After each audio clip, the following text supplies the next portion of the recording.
Hi dear friends and subscribers, welcome to the Cricket Happening Show.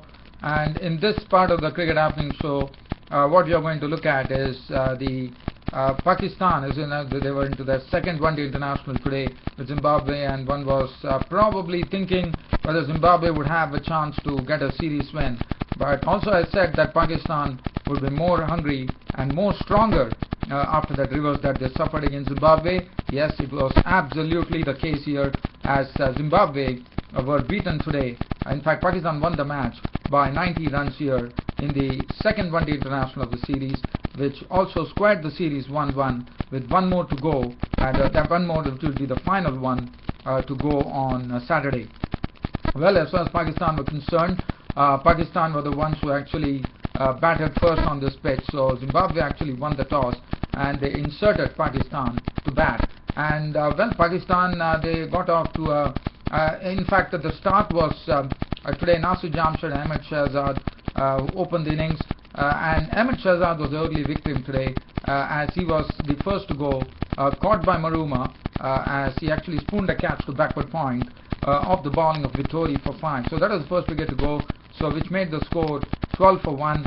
After that it was Nasir Jamshid along with Mohammad Hafeez. Now Nasir Jamshid, well, he was a bit sedate as far as strokes were concerned, but today Mohammad Hafeez was looking absolutely positive, and the way he was playing, he started blunting the Zimbabwe pace attack, with Panyangra going for runs, Brian Vittori going for runs, and Chatara also going for runs, with Mohammad Hafeez playing very, very positively, driving well, flicking well, and also playing the lofted strokes for hitting 5 sixes and 9 fours in a score of 136 unbeaten runs to guide the team to 299 for 4.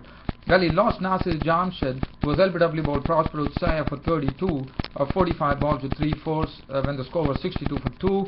Misbah-ul Haq normally is a crisis man, but today Misbah-ul Haq couldn't fire. He was caught by Williams of the bowling of Vittori for 3, and that made the score 84 for 3. From 84 for 3, the Pakistan innings, probably one would have thought that at 84 for 3 Pakistan were really struggling in the 22nd over after losing the wicket of the captain Misbah-ul Haq.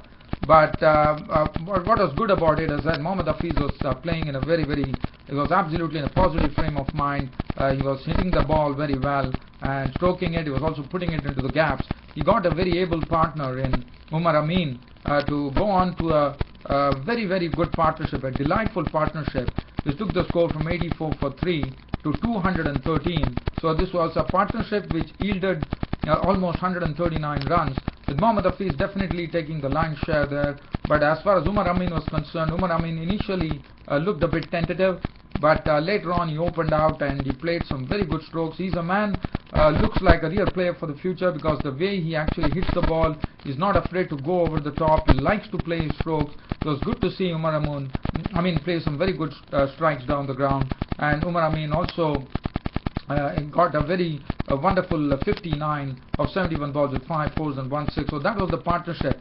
So Pakistan from 84 for 3, they recovered through that partnership, which was the 4th wicket partnership between Umar Amin and Mohammad Hafeez. And Mohammad Hafeez was still there. Now, because of Mohammad Hafeez and Umar Amin doing all the good work, it had Shahid Afridi playing a real cameo knock of an unbeaten 39 runs of just 23 deliveries with 1 4 and 3 sixes, and that enabled the Pakistan score to go on to 299 for 4 of their 50 overs, with Mohammad Hafeez an unbeaten 136 of 130 balls with 9 fours and 5 sixes. Now, as far as the bowling figures were concerned, the bowling figures definitely didn't make any happy reading today. The Zimbabwe bowlers were really punished by the Pakistani batsmen. Panyangra 10 overs 1 maiden, none for 71, leaked a lot of runs.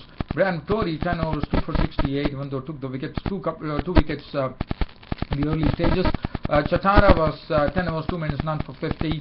Prosper Utsaya 10 overs 2 maidens, 1 for 54. Masakaja bowled 4 overs for 24. 1 over for 10 runs for Chigumbra. 3 overs, none for 12 for Sean Williams. And Malcolm Waller bowled 2 overs for 7 runs. Now, Zimbabwe was set a target of 300 to win, a magical target. But Zimbabwe, well, normally one would have expected them, as has been the case. We have seen that the Zimbabwean openers have been doing a great job as far as the the Pakistani seamers or pace bowlers were concerned.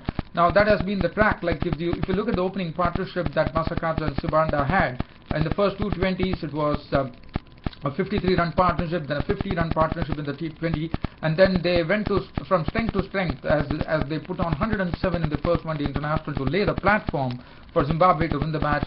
But today it was not the case. In fact, as I said, Mohammad Irfan and Junaid Khan were really taken for runs. But today it was not the case at all. Vusi Sibanda was an early victim. In the chase of 300, Zimbabwe lost Vusi Sibanda early as Mohammad Irfan got him caught behind the Sarfraz Ahmed for 2. So that was the first wicket, 6 for 1. And then Masakadza was joined by Brendan Taylor, the captain. Well, Masakadza did play some very good strokes, very nice bold strokes. But the problem was that today Junaid Khan was absolutely in his element. Mohammad Irfan gave the breakthrough, but Junaid Khan was a very, very impressive bowler. Look at his bowling figures. That will really give you an indication of how well he bowled. He was bowling a very good length, and he started picking up the wickets. He first picked up the wicket of Hamilton Masakadza, who was clean bowled by Junaid Khan for 24 of 28 balls with 5 fours. Junaid Khan's final bowling figures were 7 overs, 2 maidens, 15 runs and 4 wickets in his bag. What a splendid bowling spell from Junaid Khan, which really set back Zimbabwe in the chase, I would say. Brendan Taylor was there. He was joined by Maruma, but Maruma was run out for 8 of 27 balls without a boundary. And then the score read 65 for 3.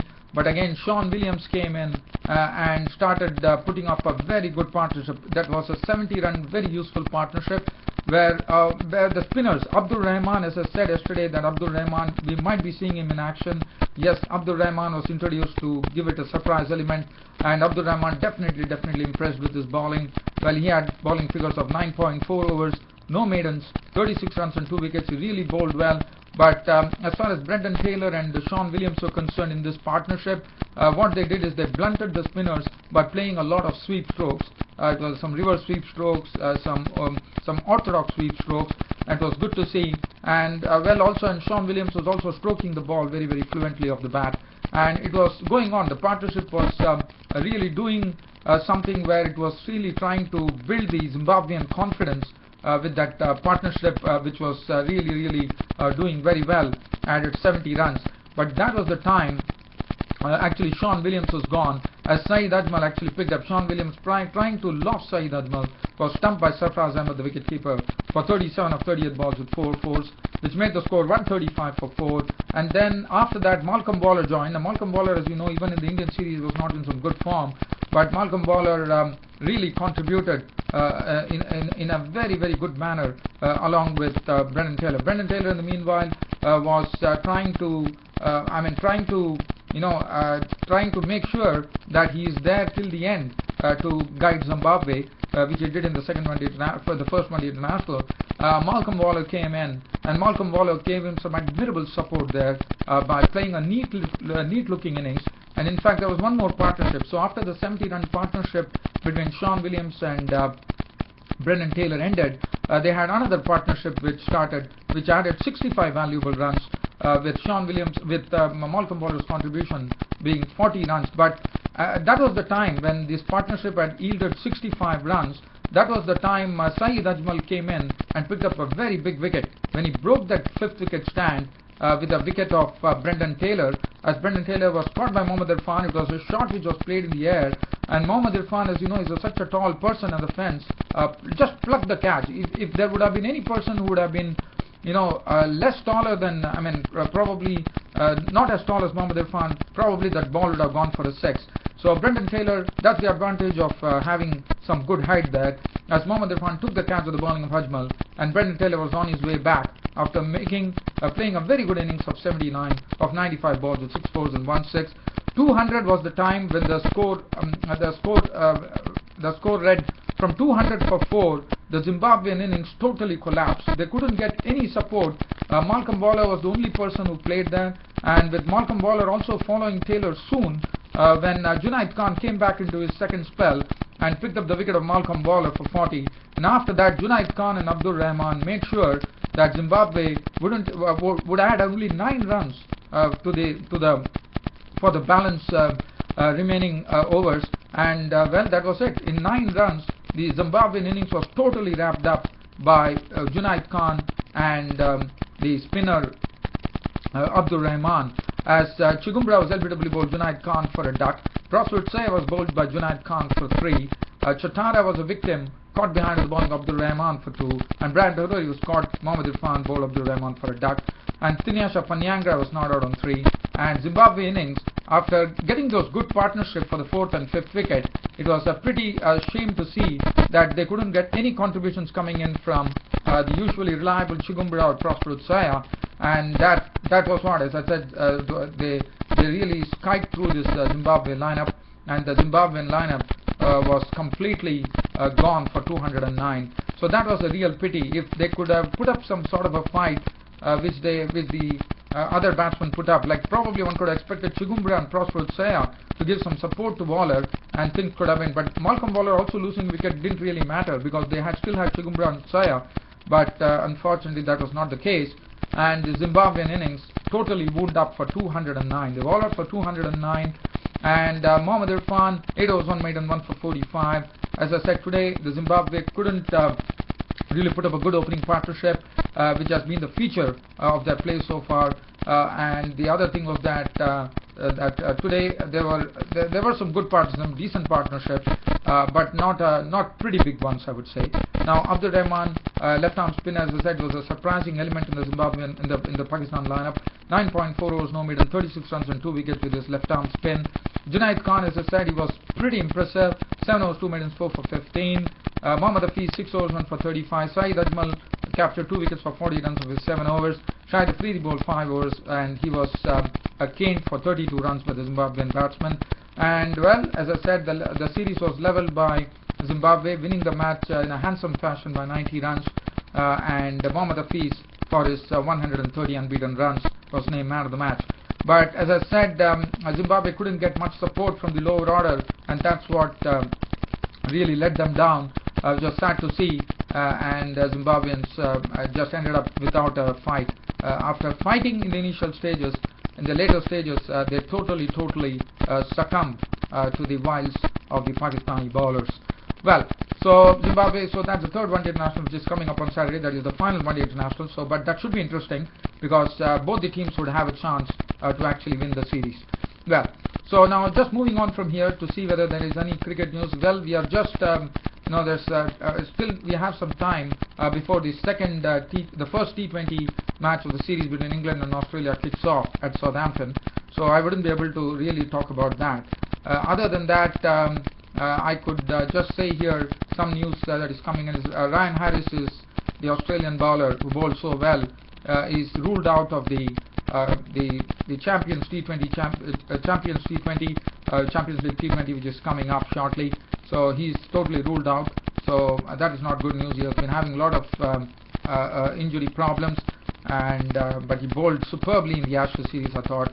But as far as the other news is concerned, the former Pakistani off-spinner Saqlain Mushtaq will be assisting the West Indian spinners by holding it is going to be a 3-week bowling camp, and I think that was the right way to go, just to sharpen the West Indian spinners. And well, there's another update that I can give, and that is between the first unofficial test between between the New Zealand A team and the India A team. New Zealand batted first. Luke Ronchi made a century, and New Zealand A made 310 all out. Well, dear fans and subscribers, on this particular note, your host Ram would like to end the cricket show for today. There's more to come tomorrow on my next Cricket Happening show. Probably I'll be talking about the T20 game. As I said, it's not yet started between Australia and England at Southampton. We are waiting for that, but unfortunately I won't be there to do that. So I'll be talking about that game tomorrow in my next Cricket Happening show. So that's it from me, your host Ram, for today. See you all tomorrow. Until then, it's goodbye. Thank you.